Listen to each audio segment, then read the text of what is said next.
Muy buenas noches, ¿cómo han estado? Bienvenidos a un nuevo capítulo.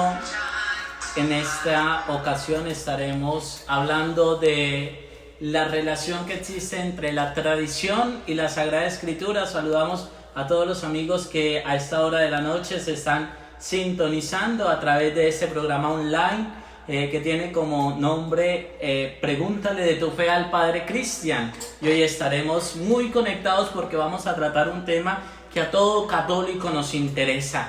Y nos interesa saber cómo es el significado de la tradición de la Iglesia y lo que ello significa para nosotros los católicos. Por eso debemos conocer cada día más de nuestra fe, profundizar en ella y saber para defenderla, para no dejarnos también creer de lo que otros digan o nos vayan a hacer decir que nos hagan daño, ¿no? Entonces, por eso, bienvenidos a todos los que se están conectando a esta hora de la noche a través de la fanpage Padre Cristian. Quienes no le han dado me gusta a la página, denle me gusta para que estén pendientes de todas las publicaciones, de todo lo que vamos desarrollando, de los capítulos que venimos transmitiendo, y también a todos los que ya están conectados, a esos 3.590 seguidores en el Instagram. Bienvenidos a todos los que se están conectando a esta hora de la noche en el Instagram. Allí Padre Cristian nos encuentran también para que tengamos en cuenta. Bienvenidos una vez más. Vamos entonces a entrar en la oración. Vamos a saludar rápidamente a los que ya nos están escribiendo a esta hora de la noche. Saludamos a Patricia Parra. Buenas noches, Patricia, Dios te bendiga. Saludamos a Sandra Chacón, muy buenas noches, Padre, bendiciones, Sandrita. A Luz Marina Bocanegra, una fiel oyente de estos capítulos.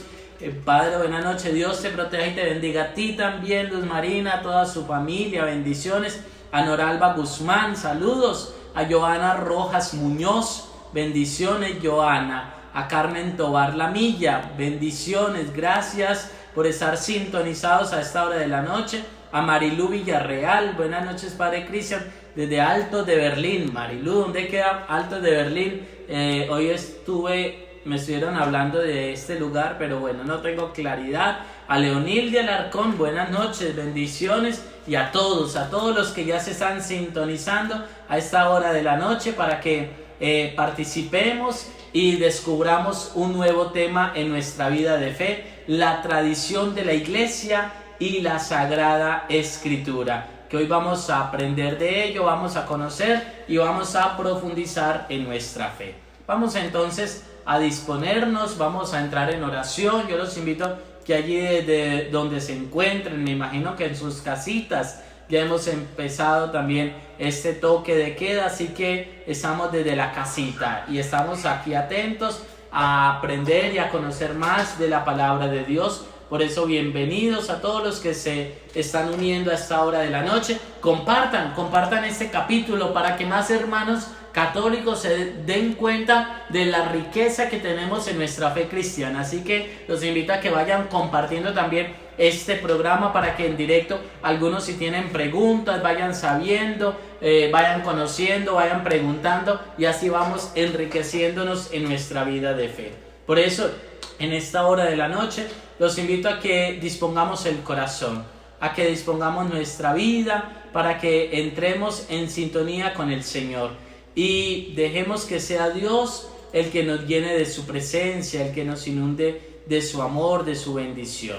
Vamos a orar, vamos a dar gracias a Dios porque en este capítulo 4 de Pregúntale de tu fe al Padre Cristian, vamos a dar gracias a Dios. Cierra tus ojos, pídele al dueño de la vida por tu vida, para que sea el Señor quien te proteja, quien te asista, quien te bendiga.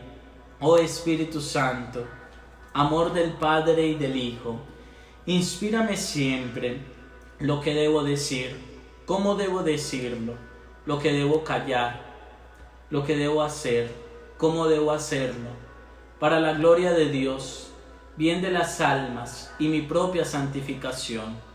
Espíritu Santo, dame agudeza para entender, capacidad para retener, método y facultad para aprender, sutileza para interpretar, gracia y eficacia para hablar. Dame acierto al empezar, dirección al progresar y perfección al acabar. Ven Espíritu Santo sobre la vida de todos los que están sintonizados a esta hora de la noche. Señor, tú conoces los corazones, tú conoces sus vidas. Hoy te pido, Paráclito del cielo, que los llenes de tu amor, de tu gracia. Gracias, Señor, por todo lo que nos das. Gracias, Señor, por nuestra patria Colombia. Gracias, Señor, porque a pesar de las dificultades, a pesar de los inciertos de nuestra vida, a pesar, Señor, de que nos distanciamos de ti, hoy queremos volver el corazón a ti, Jesús. Bendícenos, santifícanos, Señor. Llénanos de tu presencia, Señor. Renueva nuestra vida, renueva nuestro corazón, Paráclito del cielo. Ven a llenarnos de tu presencia, Señor. Hoy, Señor, nos unimos en oración frente a tantas personas que también se encuentran orando. Que hagamos una cadena de oración por el cese de esta pandemia, así como el Papa Francisco lo ha convocado. Que nos reunamos en ejército de oración, Señor, para que esta pandemia tenga su término ya y con la poderosísima sangre de Jesús no haya ningún muerto más. Al menos tu familia sea cubierta con la sangre de Jesús. Que se derramen bendiciones sobre tu hogar, que se derramen bendiciones sobre tu familia. Paráclito del cielo, qué grande eres tú, Señor, qué inmensa es tu bondad. A ti, Jesús, sea el honor, la gloria y la alabanza. Amén. Amén y amén. Bienvenidos. Hoy nos encontramos en un nuevo capítulo, aprendiendo en esta cuarentena, formándonos en la fe, conociendo de nuestra fe católica. Quizás no estamos en los templos presentes, pero estamos desde nuestra casa profundizando en la fe, para que cuando volvamos al templo vayamos conociendo aún más y sabiendo y viviendo y enriqueciéndonos del torrente de gracia, como hoy lo expresa el profeta Ezequiel en el capítulo 47.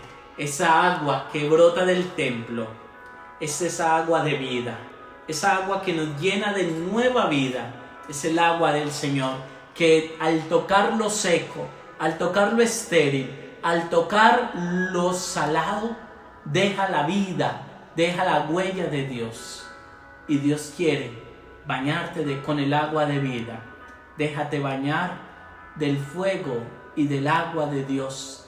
Esa agua y esa sangre que brotaron del costado abierto en la cruz, es esa sangre y esa agua que te quiere cubrir para que Cristo con tu poder te bendiga. Cristo con tu poder te proteja de toda enfermedad. Que la enfermedad no llegue ni toque a tu puerta. Que la enfermedad no toque tu casa. Porque en esta noche estás siendo bendecido en el amor del Señor. Dios te está protegiendo a ti. Dios está bendiciendo tu casa. Dios está bendiciendo tus hijos. Dios está bendiciendo tu esposo, tu esposa, tu familia. Los ancianos los está bendiciendo el Señor. Créele al poder de Dios y verás grandes cosas en el amor del Señor. Muy bien, bienvenidos. Saludamos quienes se han unido rápidamente. Lina Marcela, bendiciones. Vilma Ospina, bendiciones. Laura Isabelita Villalba Bautista, bienvenida. Laurita. Patricia Parra, bienvenida. Juan David Hernández, Santo Espíritu de Dios. Amparo Ramírez, Marcela Cárdenas, bienvenida. Ludivia Sánchez, muy bien, que derrame bendiciones. Johan Guerrero, bendiciones. Juan David Hernández, bendiciones a ustedes. Qué bueno que hoy estemos bien unidos, bien sintonizados bajo el poder del Espíritu Santo que nos inunda de su poder. Entonces, vamos a entrar en materia. Tomo agua y vamos a hablar de este tema que a todos nos toca en la noche de hoy. Bueno, Ustedes saben muy bien que en la iglesia la palabra de Dios, esta que normalmente decimos, esta es la palabra de Dios, ¿cierto? Pero resulta que la Sagrada Escritura es la palabra escrita de Dios. ¿Sí me hago entender? ¿Por qué es la palabra escrita de Dios? Tiene lógica lo que es la palabra que allí está escrita. Es la palabra que se dejó en la tinta. Se dejó en la tinta. Pero resulta que la palabra de Dios no es solo la escritura. Eso hay que tenerlo claro. Y nos lo enseña la iglesia. La palabra de Dios no es solo la escritura. La palabra de Dios también es tradición. Y la tradición se distingue de dos maneras: la tradición oral y la tradición escrita. Lamentablemente, algunos hermanos separados nos dicen que no hay que hacer caso a la tradición de la iglesia, porque eso es mentira, porque es invento de la iglesia, pero resulta que no, porque la palabra de Dios también nos habla de la tradición y nos dice la palabra de Dios que también debemos ser fieles a la tradición de la iglesia. ¿Dónde lo encontramos? Vamos a hablar desde la palabra de Dios escrita primero, que nos habla de que debemos ser fieles también a la tradición, a lo que nos han dicho nuestros mayores. ¿Y por qué eso es importante? Porque sin la tradición, es lo que dice por ahí una frase, dice: sin la historia, el que no conoce su historia está condenado a repetirla. Por tanto, necesitamos también recordar y saber lo que ya la historia nos ha hablado, lo que la tradición nos ha enseñado. ¿Y esto dónde lo encontramos? Vamos a buscar en la Sagrada Escritura, y por favor tomen apuntes. Allí los que tienen su agenda van a buscar Segunda de Tesalonicenses, capítulo 2, versículo 15. Segunda de Tesalonicenses, capítulo 2, versículo 15. ¿Qué nos dice la carta a los tesalonicenses? Dice: así que, hermanos, estén firmes y conserven las doctrinas que les fueron enseñadas, ya de palabra o ya por carta nuestra. Búsquenla por favor en sus Biblias o anótenla para que no se les olvide. Se la repito: Segunda de Tesalonicenses 2:15. Segunda de Tesalonicenses 2:15. ¿Ya la encontraron? Espero que sí, que la hayan buscado o que por lo menos la tengan anotadita, porque desde aquí es que nos vamos a argumentar que la palabra de Dios nos dice esto, que hay que tener en cuenta la tradición de palabra o escrita. Bien, entonces con este texto bíblico que les he leído de 2 de Tesalonicenses 2:15, vamos a empezar a hablar de la tradición oral después de la tradición escrita, que es la tradición de la Sagrada Escritura. Entonces, por tanto, cuando hablamos de la palabra de Dios, estamos hablando de la tradición oral y de la tradición escrita. Muy bien. Vamos bien hasta ahí. Vamos a seguir avanzando. Por tanto, voy a remitirme en este caso a estos dos textos: el Catecismo de la Iglesia Católica y este libro que es hermosísimo, es de la Teología de la Revelación de Monseñor Octavio Ruiz Arena. Se llama Jesús, Epifanía del Amor del Padre. En estos dos textos es que he preparado mi exposición para ustedes y compartirles hoy la tradición. Entonces, sin más detalles, ¿qué entendemos nosotros por la tradición? Bueno, la tradición nos dice el Catecismo de la Iglesia Católica. La tradición oral, que es lo que ya les he hablado, dice: los apóstoles con su predicación, sus ejemplos, sus instituciones, transmitieron de palabra lo que habían aprendido de las obras y palabra de Cristo y lo que el Espíritu Santo les enseñó. ¿Cómo así? Permítanme decirles algo muy sencillo. La palabra de Dios, que es esta, la palabra escrita, la Sagrada Escritura, ¿qué pasó antes de haberse escrito? ¿Qué pasó? Quiero que me cuenten, antes de haber escrito, ¿qué sucedió? ¿Cómo se dio a conocer esta palabra escrita? ¿Cómo se dio a conocer? Porque no, les voy a decir algo, no significa que un apóstol estuviera anotando inmediatamente, Jesús bendijo los panes. Y Jesús bendijo los, ¿cuántos eran? 5,000 personas. ¿Y cuántos estos sobraron? Venga, déjenme ver para contarlos. No, la palabra de Dios nos escribió de esa manera. No es que haya habido exactamente ahí una persona tomando registro al pie de la letra. Entonces, ¿qué pasó antes de ponerse por escrito la palabra de Dios? Los escucho en un momentico, escriban. ¿Qué pasó antes de haberse escrito? ¿Qué pasó con la palabra de Dios? Antes de haber escrito, ¿qué ocurría? ¿Qué ocurrió? ¿Cómo se dio a conocer que Jesús era el Hijo de Dios y que murió por nosotros en la cruz? A ver, los escucho. ¿Quién quiere compartir rápidamente? Muy bien, es correcto. Juan Carlos Fernández se ha unido. Madandi Orjuela, bienvenidos. María José Castro, bienvenida. John Andrés Murillo, bienvenidos. A ver, ¿quién quiere compartir? Sebastián Torres, bienvenido. Ángela Méndez, bienvenida. Eso, ¿quién quiere contarme qué sucedió antes de ponerse por escrito la palabra de Dios? Bueno, mientras escriben, esto se demora en llegar los mensajitos, yo sé que sí. Aquí se demora un poquito. Bien. ¿Qué pasó? Cuéntenme qué pasó entonces antes de ponerse por escrito la palabra de Dios. A ver, ya por acá tengo algunos. Antes de que se escribiera, solo existía la tradición oral. María José, anótate un 5. Yo fui profesor de colegio, de bachillerato, tienes un 5. Eso es, María José tiene razón. Antes de ponerse por escrito, ¿qué pasaba? Les cuento algo. Jesús, nos dice la tradición, que Jesús murió aproximadamente en el año 30. Y el primer libro de la Sagrada Escritura fue escrito en el año 55, 58, si no estoy mal. Imagínense, ¿cuánto tiempo pasó para que el primer libro del Nuevo Testamento se hubiese escrito? Más de 20 años. Más de 20 años. El primer libro del Nuevo Testamento que se escribió, ¿saben cuál es? Quiero escucharlos. A ver, escriban, ¿cuál fue el primer libro? ¿Quién lo sabe? ¿Cuál fue el primer libro que se escribió del Nuevo Testamento? Quiero conocer esos hermanos católicos que saben de la fe de la palabra de Dios. A ver, ¿quién quiere compartirnos? ¿Cuál fue el primer libro del Nuevo Testamento que se escribió? Dirán ustedes, pregúntele de tu fe al Padre Cristian, y el Padre nos está preguntando a nosotros, ¿no? Pero bueno, ya que no preguntan, pues me toca a mí preguntarles.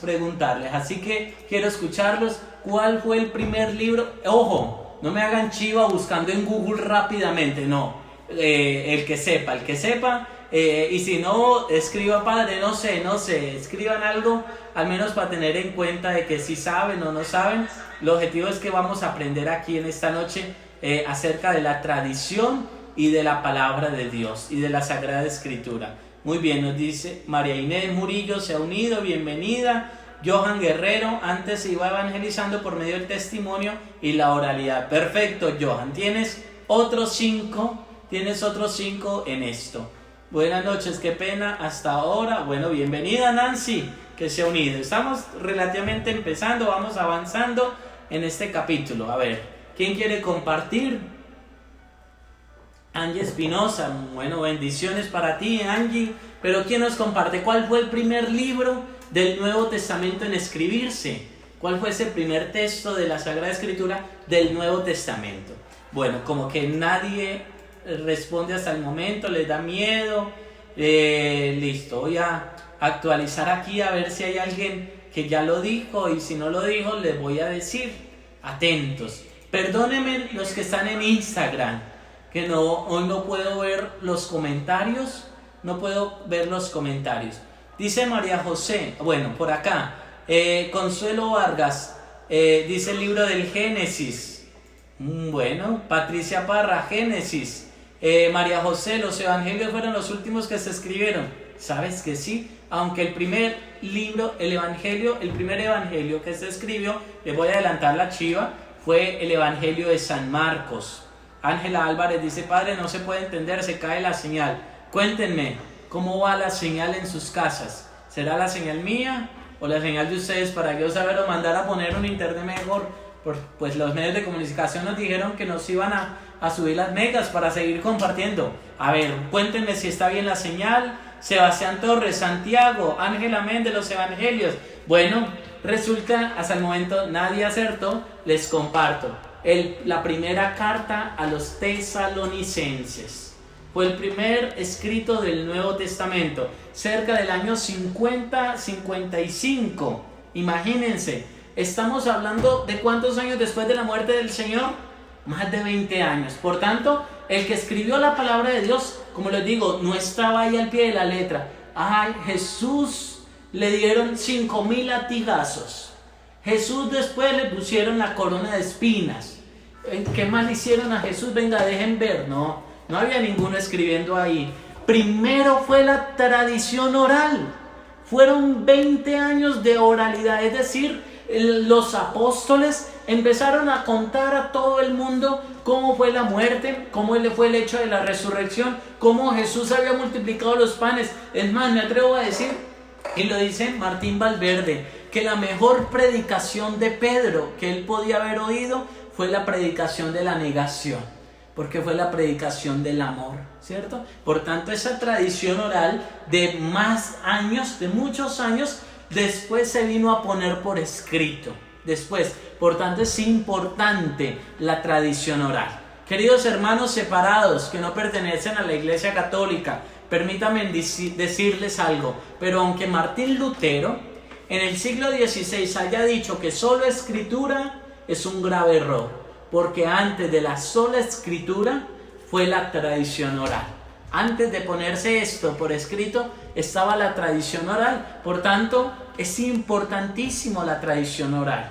Incluso los judíos, nos cuenta la palabra de Dios, que ellos pedían que siempre y cada año se recordara la Pascua judía, que fue el paso por el Mar Rojo. ¿Por qué? Para que no se olvidara las obras que Dios hizo en el pueblo de Israel. Porque si eso no se contaba, oralmente se iba olvidando a las próximas generaciones. Por tanto, se necesita mucho la tradición oral. Muy bien, Angie, la señal está bien. Marilu, la señal mía se traba. Lina Marcela, padre, se cae mucho la señal se cae. Ay, Dios mío, ya son varios que me están diciendo, perdónenme. De pronto en Instagram, para los que se les está cayendo la señal, vayan al Instagram, por favor. Si se les cae la señal por la fanpage, aunque en el Instagram no puedo hoy ver comentarios de ustedes, perdónenme, pero no puedo hoy verlos, espero que listo. Neila Guzmán en Pitalito Huila, la señal está buena, va a tocar bien. Carmen Tobar, la padre, se está entrecortando la señal.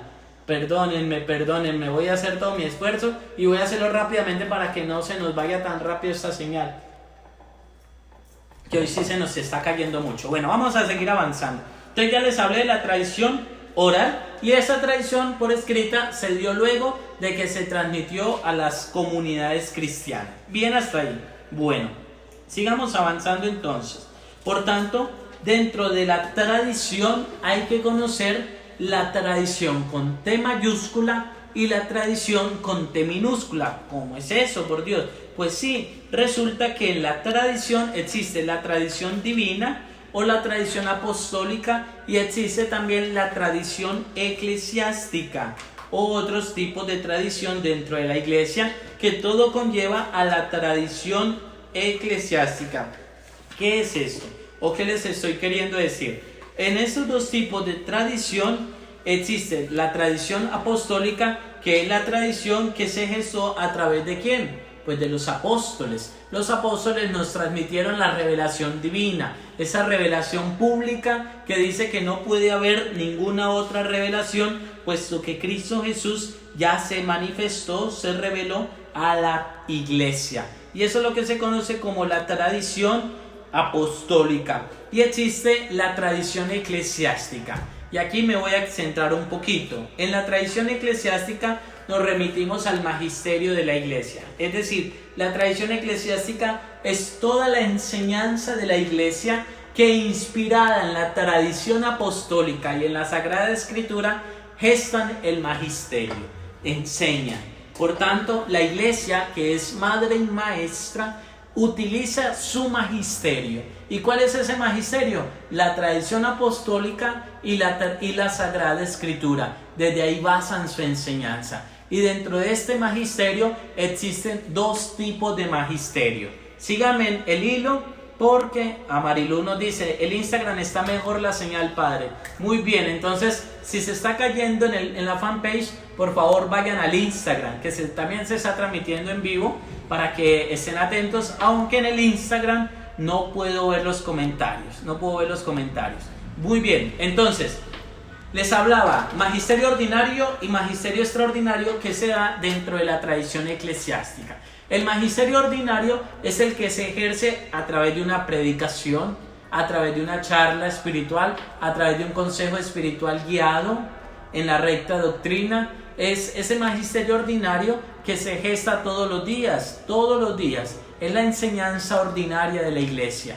Y el magisterio extraordinario es el magisterio solemne del Papa cuando va a profesar o va a proclamar una verdad de fe. Entonces, por ejemplo, hablemos del dogma de la Asunción de la Santísima Virgen María, que fue uno de los últimos dogmas de 1951, si no estoy mal, por allá, es uno de los últimos dogmas de Pío XII. Cuando el Papa va a hablar es cátedra, es lo que se conoce como magisterio extraordinario. Y por tanto, cuando el Papa proclama una verdad de fe, una verdad dogmática, debe ser creída con fe viva y verdadera. Eso es lo que se conoce como magisterio extraordinario. Y eso se da a través de la tradición eclesiástica. Pero resulta que no solo existe el magisterio ordinario y extraordinario, también hay varios tipos de tradición en la iglesia. Por ejemplo, la tradición litúrgica. Si nosotros nos vamos a mirar cómo ha sido la tradición litúrgica en la iglesia, ha sido de muchas maneras. Por ejemplo, la forma de la Eucaristía, en que celebramos la Eucaristía, no se pierde su esencia, pero se ha cambiado con el tiempo. Nuestros abuelitos nos cuentan que antes la Eucaristía se hacía de espaldas, se hacía en latín. ¿Eso qué tiene que ver? Con una tradición litúrgica. Ahora la iglesia celebra la Eucaristía de cara al pueblo en lengua vernácula, ¿cierto? Pero porque todo responde a una época. Eso es una tradición litúrgica y nosotros no podemos olvidar la tradición viva de la iglesia. Es más, nadie puede olvidarse de su tradición, porque la tradición, quien olvida la tradición, olvida sus raíces. ¿Cómo así? Me explico. Aquí me hallarán la razón los que han estudiado alguna carrera profesional. Llámese medicina, llámese derecho. Pongamos el ejemplo del derecho. Quien va a estudiar derecho, una de las primeras materias que ve al iniciar el derecho, ¿cuál es? Es historia del derecho. Y entonces dirán, pero ¿para qué yo aprender la historia? ¿Para qué conocer? Es importante porque esa es la tradición. Es conocer qué se ha hecho, qué se ha venido haciendo y hacia dónde yo voy a dirigir el derecho, ¿no? Entonces empieza desde el derecho romano y pasa por las distintas etapas del derecho en la historia social, en la historia del mundo. Y eso no se puede olvidar. Por eso toda carrera profesional siempre inicia con una introducción y hablándonos de una historia. Igual de la medicina. Nos hablan de la medicina, entonces siempre se nos va a hablar de Hipócrates, se nos va a hablar de cómo ejercían la medicina los griegos. Empezamos por ahí porque no podemos olvidar la tradición. Eso es importante, nadie puede olvidar la tradición. Es más, a nosotros siempre nos gusta conocer, cómo vivían los abuelitos, cómo eran ellos, cómo eran bisabuelos, cómo eran los tatarabuelos, cómo era la época de ellos. ¿Para qué? Para saber nuestra genealogía, conocer y saber a dónde estamos dirigiendo nuestra mirada. ¿Sí ven la importancia de la tradición? Así que la tradición de la iglesia no la podemos quitar de un lado. Y ojo a esto, a muchos quizás nos gusta hablar y proponer y a veces oponernos a cosas sin conocer el pasado, sin conocer la tradición, sin conocer lo que ha sucedido. O a veces sacamos algo de la historia y lo ponemos en el momento presente y lo que hacemos es una descontextualización de la historia. Por eso hay que tener cuidado. Todo se debe interpretar de acuerdo también a la historia, a la cultura de donde se desarrolló. E incluso puede que en 50 años, los que vivan en el año 2070 o 2100, van a tener historia de esto que estamos viviendo, del coronavirus. Y quizás esos de los que vivan en el año 2100 nos van a decir que nosotros no hicimos esto y ellos podían haber hecho esto y ellos podían haberse salvado de esto, pero ellos estarán pensándolo cuando ya las cosas se han desarrollado mejor, pero porque no vivieron este momento. ¿Sí me hago entender? Uno tiene que conocer las cosas en su historia, en su historicidad, y eso es importante desarrollar. Por eso es bueno conocer nuestra tradición. Es bueno conocer, oye, ¿qué ha dicho la iglesia sobre esto? Cuando alguien me mete un cuento, es que en la iglesia, es que el Papa, ejemplo sencillo, es que el Papa Francisco se sienta en una silla que tiene una cruz al revés y esa cruz es un signo del demonio. Por eso es que el Papa dicen que es un demonio, ¿cierto? Pero esa es la ignorancia de aquella persona. En cambio nosotros no podemos dejarnos creer, el Papa tiene una cruz al revés, entonces es una cruz diabólica. No, tenemos que mirar, porque el Papa tiene esa cruz ahí al revés, ¿qué pasará, cierto? Investiguemos, no nos quedemos solo con lo que algunas personas nos dicen.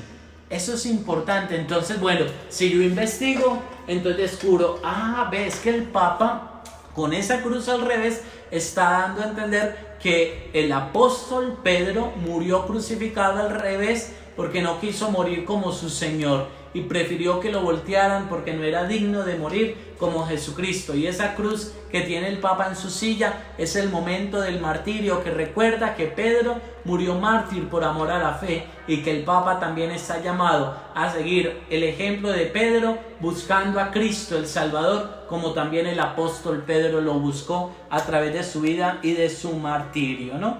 Es correcto. Si tienen algunas preguntas, por favor vayan haciéndolas en la fanpage.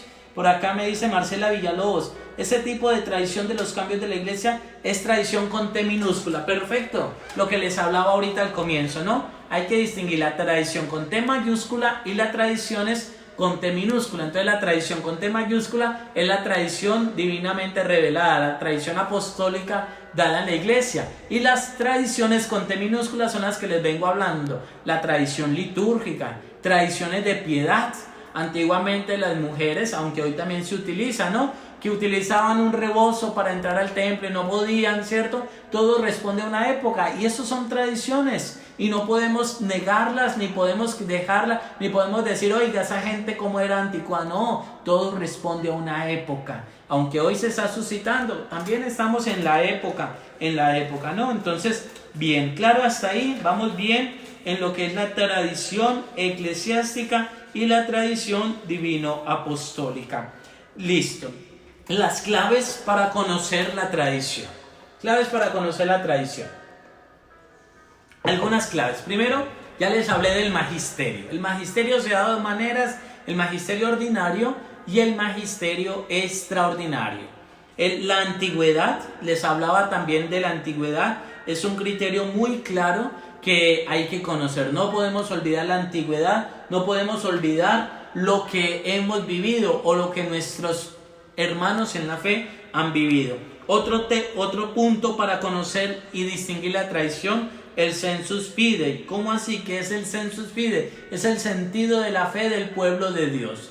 Fíjense en que cuando se declaró el dogma de la Inmaculada Concepción de María por el Papa Pío IX, ese dogma, antes de ser declarado, ya estaba en el pueblo de Dios. Ya había un sensus fidei en el pueblo de Dios, que ya veneraban a María como la Inmaculada, la que estaba libre de pecado. Es más, el beato Duns Scoto, si no estoy mal, en el siglo XIII-XIV, ya empezó a hablar de la Inmaculada Concepción. Es decir, en el pueblo de Dios ya había un census de esa veneración, de ese amor a la Santísima Virgen María como madre sin pecado original. ¿Qué hizo el Papa? Declaró lo que en el sensus fidei ya se estaba viviendo, ¿no? Otro punto, la fidelidad a la continuidad y a la renovación. ¿Qué significa eso? La transmisión fiel de la verdad salvífica no significa inmovilismo, tengamos ese término en cuenta, sino que debe estar ligada a sus orígenes, pero al mismo tiempo debe estar abierta a nuevos cambios. que permiten hacer más visible la realidad salvífica, de tal modo que responda a los anhelos y a las aspiraciones del hombre actual. Por tanto, la tradición es dinámica.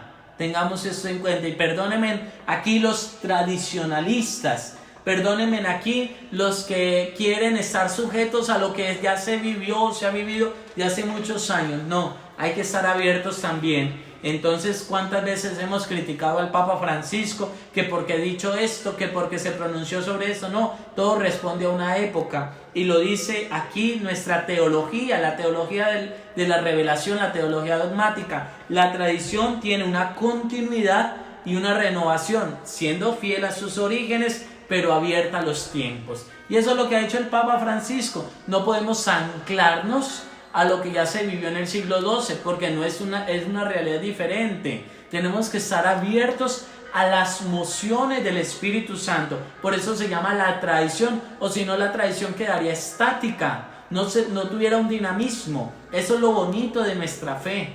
La tradición no es estática, la tradición es dinámica. Eso sí, ténganlo por seguro, que la iglesia nunca se va a salir de sus orígenes, Siempre hay cambios, pero siempre anclada a cuáles dos aspectos yo les hablaba. La palabra de Dios se distingue en dos aspectos. ¿Cuáles son? En la tradición y en la Sagrada Escritura. Claro, hasta ahí, ¿no? Otro punto, la profesión de fe. ¿Cuál es esa profesión de fe? Pues clara en el credo de los apóstoles, en las otras profesiones de fe, y allí se hace una síntesis maravillosa de lo que enseña la Sagrada Escritura. ¿Cómo así? Es decir, la tradición siempre va a estar anclada en el símbolo de la fe. El magisterio eclesiástico nunca se va a salir de lo que la iglesia proclama y profesa, que es el credo apostólico, que es donde se sintetiza todas nuestras verdades de fe. Allí siempre va a estar la iglesia hablándonos, pero desde lo que se profesa en la fe apostólica. Sexto punto para entender la Sagrada Escritura. La Escritura es memoria normativa del origen de fe. Por consiguiente, toda tradición en la iglesia debe confrontarse con ella como su criterio normativo y de existencia eclesial. La Sagrada Escritura es decisiva para la orientación de la fe y de la vida de los fieles, tanto más en cuanto que es formalmente la palabra de Dios.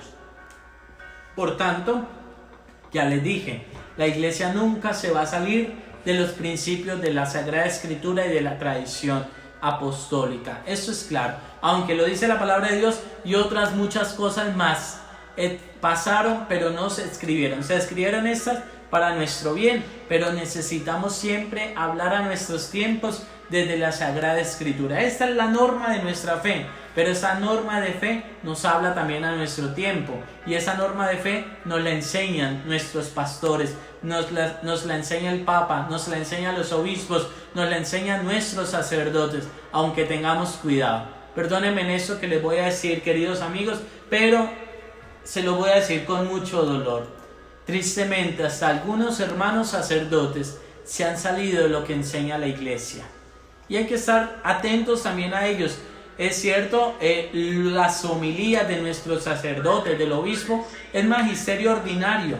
Y hay que estar atentos a ese magisterio ordinario. Porque muchas cosas dejan de ser magisterio por quedarse en opiniones personales. Y eso sepámoslo distinguir. Las opiniones personales de algún sacerdote, primero, no debería darlas en una homilía. Las opiniones personales no se dan en una homilía, porque en una homilía se enseña la palabra de Dios y se enseña el magisterio, se da a conocer el magisterio ordinario de la iglesia. Por eso hay que también saber discernir en ello, ¿no? Bien, es correcto. Bueno, ¿quiénes son los sujetos de la tradición? Está pues la iglesia, lógicamente sujeto de la tradición. Por tanto, en la iglesia existe por tradición. Están los pastores y fieles, que todos nosotros somos los fieles cristianos, somos el pueblo de Dios, somos sujetos de la tradición de la iglesia. Y otro sujeto de la tradición, pues lógicamente es el Espíritu Santo, quien permite que la tradición siga llegando a nosotros. En San Juan capítulo 14, versículo 26 dice: pero el Paráclito, el Espíritu Santo que el Padre enviará en mi nombre, os lo enseñará todo y os recordará todo lo que yo os he dicho. Palabra del Señor, gloria a ti, Señor Jesús. Por tanto, esto es lo que tenía para compartirles, la tradición y la Sagrada Escritura. Por favor, hagan preguntas acerca de este tema de la tradición y de la Sagrada Escritura. ¿Tienen algunas preguntas? Estoy mirando para revisar, para responder a lo que ustedes tengan para hoy. O si no, todo está claro. Si quedó claro, por favor al menos escriban. Diga sí, quedó todo claro, sí está claro. O quedé confuso en esto. Y pregunten lo que necesiten. Pregunten por favor, porque ya casi nos vamos a dormir. Ya estamos terminado este capítulo del día de hoy, que es la tradición y la Sagrada Escritura. Bueno, si estuvieron atentos, al menos escriban diciendo sí, quedó todo claro o no, o quedó una pregunta. Si tienen alguna pregunta, por favor, háganla. Ahora, antes de que terminemos esa transmisión, a ver qué sucede en este momento, por favor. Vamos a ver en el Instagram. No me dejan. Bien, eso, los que no se han suscrito al Instagram, suscríbanse en este momento al Instagram.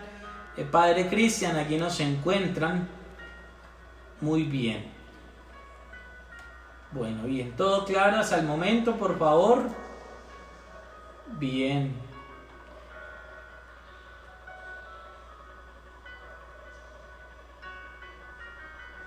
Bien, dice Nancy, sí, padre, quedó claro. Yo quiero hacerle otra pregunta. A ver, Nancy, pregúntame para que todos podamos saber y conocer la respuesta. Marcela Villalobos, ¿cómo se le explicaría la tradición de la veneración a María a un hermano separado? Perdón, Marisela Villalobos. Muy bien, Marisela. Bueno, la tradición de venerar a la Santísima Virgen María, primero, pues los hermanos separados, para poder hablar con ellos tienen que tener apertura.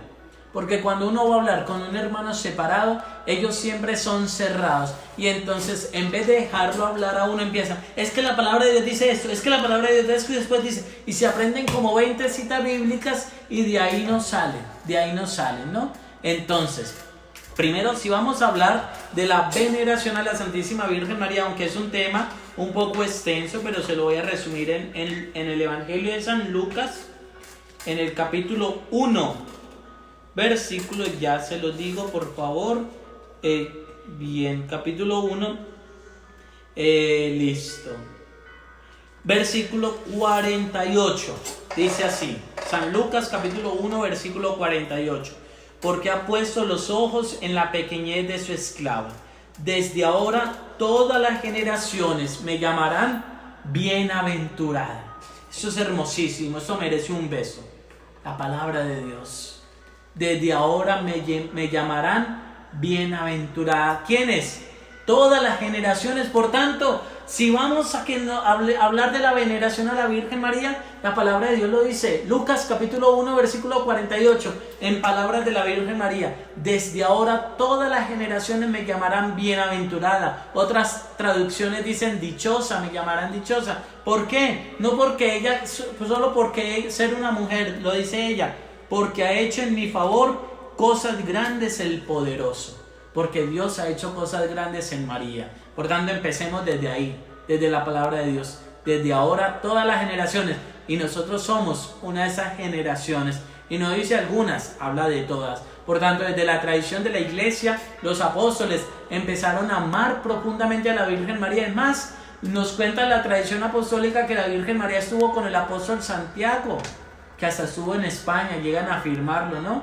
Entonces acompañó a los apóstoles, estuvo en Pentecostés, estuvo en la iglesia primitiva y desde ahí le empezaron a venerar. Incluso se retratan algunas imágenes ya en las catatumbas de los primeros cristianos de la Virgen María. Importantísimo esto, llegar a conocerlo, ¿no? Y ya los primeros cristianos, los padres de la iglesia, empezaron a hablar del amor profundo. Entre ellos, San Ignacio de Antioquía también habló del amor a la Virgen María. San Juan Crisóstomo, padre de la iglesia, estoy hablando de los primeros siglos. Y así sucesivamente, aquí nos podemos quedar. Les estoy hablando también del Beato Duns Scoto. Muchos santos en la iglesia primitiva empezaron a hablar del amor a la Madre de Dios. Pero si vamos desde la Sagrada Escritura, aquí también lo dice, Lucas 1:48. Muy bien, ¿quedó claro?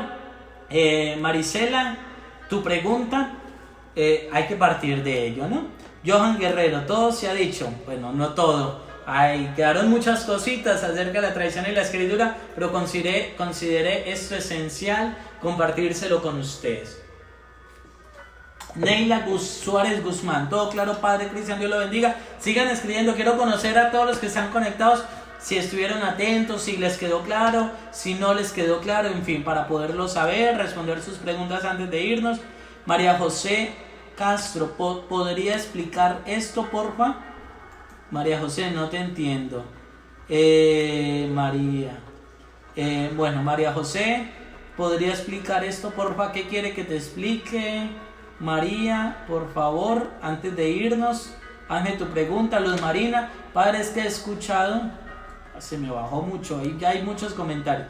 Bien, perdónenme los que no alcance a leer. Padre, es que he escuchado por pedacitos, por la señal. Sí, qué pena, Luz Marina. Apenas termine voy a editarlo y lo publicaré de nuevo por si quedó alguna inquietud, pues la respondan, la encuentren allí. Sí, qué pena, Luz Marina, hoy como que el internet nos falló, discúlpenme. Ángela Méndez, Padre, por lo visto queda claro, muy bien explicado, gracias, bueno, con gusto. María José Castro, Padre, ¿qué quieres que te responda? María José, escríbame por favor, no te entiendo.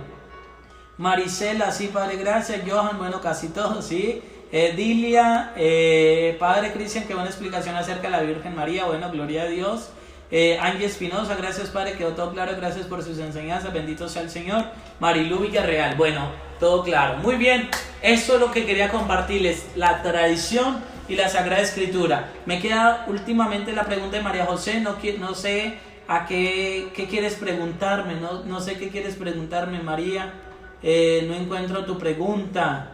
Se me perdió, es que han habido hartos comentarios. María, por favor vuelva y escriba tu pregunta rápidamente para podernos ir a hacer la oración e irnos a descansar. Porque ya llega la noche. Es importante también el sueño reparador. Muy bien, María. Vamos a ver si María escribió. Bien, es correcto. Bueno, muy bien, María José, aquí está. ¿Qué significa lo siguiente? No puede haber tradición si no hay sucesión. Bueno, no conozco esa frase, no puede haber tradición si no hay sucesión, pero te la interpreto. En la historia siempre está la sucesión apostólica, y la sucesión apostólica está desde el apóstol Pedro. Por tanto, nadie puede llegar a negar que en un momento de la historia no hubo un papa que estuviera dirigiendo la iglesia, nadie. Es cierto que hubo un pedazo de la historia en el que en algún momento hubo 3 papas a la vez, pero solo uno era legítimo, otros fueron impuestos, otros fueron antipapas. Y estoy hablando de la época de Aviñón, o la época donde el papa se fue a Aviñón, entonces resultó un papa en Roma, y resultó un papa en Pisa, ¿cierto? Eso forma parte de la historia de la iglesia, que es muy bonito conocerlo. Pero en la iglesia siempre está la sucesión apostólica desde el apóstol Pedro hasta el Papa Francisco. Igualmente en la iglesia de Oriente, desde el apóstol Andrés hasta el patriarca de ahorita, el que está, que no me sé el nombre, pero siempre ha habido sucesión. Y gracias a la sucesión es que la iglesia conserva la tradición.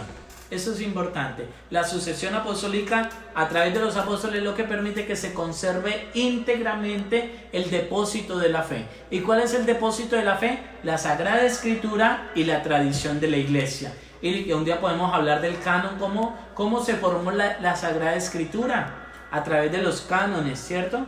Bien, que hubo distintos cánones, el canon judío, Bien, María José, creo que he intentado responder esa pregunta debido a esa frase, ¿no? Cecilio Rodríguez, quien no tiene madre es el que no ha nacido. Eso es verdad. Y nadie puede negar a su madre porque todos venimos de una mamá. Y Jesús vino de la Madre bendita de María Santísima. Marilú, Padre, deja una playlist para escuchar esta cuarentena. No sé ¿Qué quieres decirme, Marilu, con una playlist? Ayúdeme, soy un brutico, perdóneme, pero ayúdeme, ¿qué tal que sí? Una playlist, ¿a qué se refiere con esto para escuchar esa cuarentena? Es como hacer un audio en vez de utilizar el video, hacer audio, no sé bien, explícame qué quieres decirme para poder hacerlo. María Inés Murillo, gracias Padre Cristian, nuestro párroco de San José Obrero, Dios lo bendiga. Muy bien María Inés, aunque no soy el párroco, soy el vicario de San José Obrero, aquí estoy sirviendo y vengo como un servidor de todos ustedes. María José, gracias Padre, bueno, gloria a Dios. Una playlist es una lista de música. ¡Ah, ya! ¿Quiere que les ponga música católica? ¿Por dónde se las puedo poner? A ver, recomiéndeme, no sé por dónde, rápidamente. Bien, es una lista de música, bien, sí, playlist, es correcto, Dilia María, sino que es que yo escucho, les comparto, en iVoox hay grabaciones de predicaciones, de enseñanzas, de charlas, de retiros espirituales, no sé si utilizan esa aplicación, está en la liturgia de las horas también para escucharla, para seguirla, es muy buena, se llama iVoox. También hay charlas de filosofía, de psicología, de teología, todo lo que quieran aprender, eso entonces lo confundí con esa aplicación. Pero bien, Marisela Villalobos, es una lista de música, perfecto, la voy a tener muy en cuenta. Ivonne Mesa, Dilia María Guzmán se ha unido, puedes subir una lista por la historia en Instagram, para que la escuchen, ¿no? Entonces les doy la lista para que ustedes la escuchen por Spotify o Deezer, se pueden subir playlists. Vea, voy a intentarlo, no tengo ninguna de las dos, pero lo voy a intentar. Vale, me gusta la idea, me gusta que me den ideas para que aprendamos, para que conozcamos. Yo tampoco no conozco esto, pero vamos aprendiendo. ¿Listo? Bendiciones, vamos a orar. Yo creo que ya no más preguntas por hoy. Está bien, mañana nos vamos a encontrar con un nuevo tema. Seguimos aprendiendo, estén atentos, por favor. Los que no se han suscrito a la fanpage Padre Cristian, me gusta, denle like allí para que estén atentos. En el Instagram, suscríbanse, sigan allí el Instagram. Allí pueden ver mis fotos, lo que quieran, los chismes de mi vida cotidiana, allí los publico. Normalmente en el Facebook no publico casi nada, en el Instagram sí publico muchas fotos de mi vida personal, de charlas cuando salgo, cuando me invitan a algunos lugares. Aquí normalmente estoy publicando eso en las fotos. Y en el canal de YouTube Padre Cristian, compartan también, allí se estará publicando la grabación de hoy para que la tengamos en cuenta, para que otras personas conozcan más del tema. Bueno, vamos a orar. Vamos a entrar en intimidad con el Señor. Vamos a dejar que sea Dios el que nos llene de su presencia. Espíritu Santo, en esta noche clamamos tu presencia, Señor. Clamamos tu asistencia. Ven, Espíritu de Dios. Hoy te queremos dar gracias, Señor, por este encuentro que nos permites tener. Hoy te queremos dar gracias, Señor, por todo lo que haces en nosotros. Envía tu Espíritu Santo, Señor, y renueva la faz de la tierra. Envía tu Espíritu Santo, Señor, y sana a los enfermos que han estado afectados por esta enfermedad. Señor, te pido por la salud del mundo. La tierra está sufriendo, Señor. La humanidad, a quien tú le has dado la potestad de dirigir todo, se ha corrompido porque no ha sabido hacer las cosas bien, porque no ha sabido administrar esos tesoros que tú le has dado o que tú nos has dado. Señor, perdónanos. Te pedimos infinitamente perdón. Ten misericordia de nosotros. Queremos volver a ti, Señor. Queremos que nos perdones. Queremos, Señor, hoy ponernos en la puerta del templo para que tú nos bañes con esta agua bendita, con esta agua de vida. Sacia nuestra sed, Señor. Danos, Señor, en esta noche el descanso necesario. Danos, Señor, tu misericordia. Bendícenos, Señor.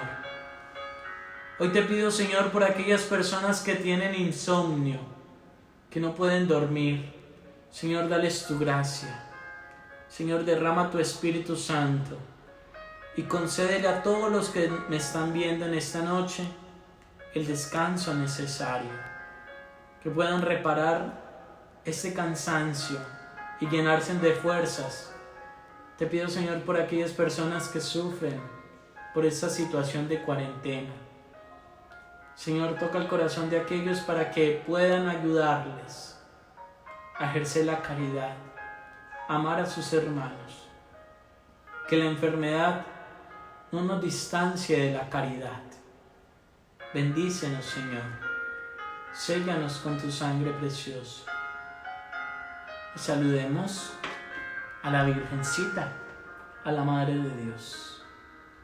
Dios te salve María, llena eres de gracia, el Señor es contigo. Bendita tú eres entre todas las mujeres, y bendito es el fruto de tu vientre Jesús. Santa María, Madre de Dios, ruega por nosotros pecadores, ahora y en la hora de nuestra muerte. Amén. Gloria al Padre, y al Hijo, y al Espíritu Santo, como era en el principio, ahora y siempre, por los siglos de los siglos. Amén. Te pido, Señor, por Marilú Villarreal, para que el Señor bendiga ese restaurante que me pide en oración, que está pasando por una difícil situación. Señor, escucha la oración de Marilú y de todas las personas que se unen a estas intenciones. Gracias, Señor, por tu amor, por tu misericordia. El Señor esté con ustedes, y la bendición de Dios Todopoderoso, Padre, Hijo y Espíritu Santo, les acompañe siempre. Amén. Un fuerte abrazo a todos. Nos veremos mañana a las 8 de la noche. Síganos en las redes sociales. Compartan este video para que más personas conozcan de la tradición y la Sagrada Escritura. Dulces sueños. Un abrazo para todos en el nombre del Señor. Que descansen y bendiciones.